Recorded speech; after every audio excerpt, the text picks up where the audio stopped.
Kadhi nyime en ni hola ma piny owacho kawe bengi ma pacho ka dwe ka dwe mondo mi ojiw godo gulu matao chenro matindo tindo kata overdraft.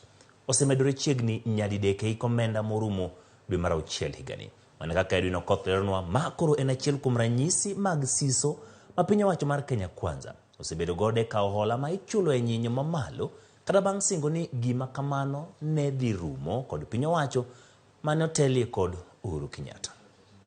Kwan ma ogol kod jata bajet mag piny owacho Margaret Nyakango keto ayanga miluma mar kao gope ma piny owacho ma itayo kod jatend piny Kenya William Ruto osebet gode kao hola ahinya to mako jolo kata overdraft ma ichulo mana bang' kinde machuok.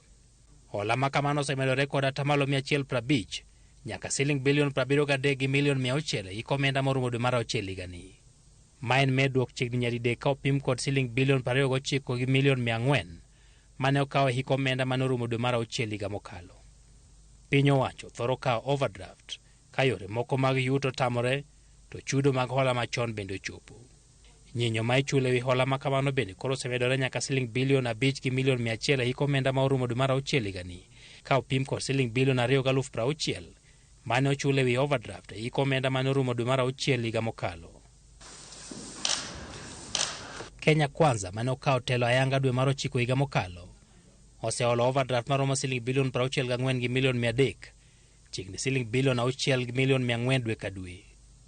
Okang' ma kamano koro medo pek mar chulo hola kod siling milion 450 dwe ka dwe.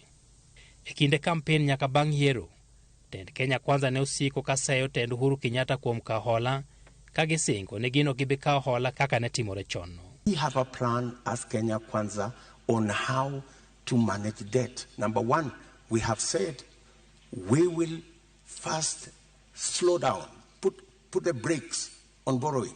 I know many people are uncomfortable that you have made a policy shift from borrowing money from external sources and internally to creating our own revenue base to fund and finance our expenditure.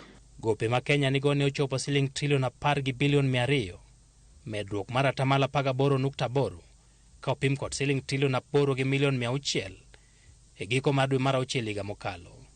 Mano bende koro kalo kiewo mar siling trilion 10 mane oket kod jood bura. Kawo hola ma ichulo kod thuolo machuok kata overdraft en ranyisi mar yuto mayulo ka piny owacho medo diyo jopiny kod osuru mar temo jiwo yuto kopogore kod nimo e gope. Edwin Okoth, Ramogi TV, Nairobi.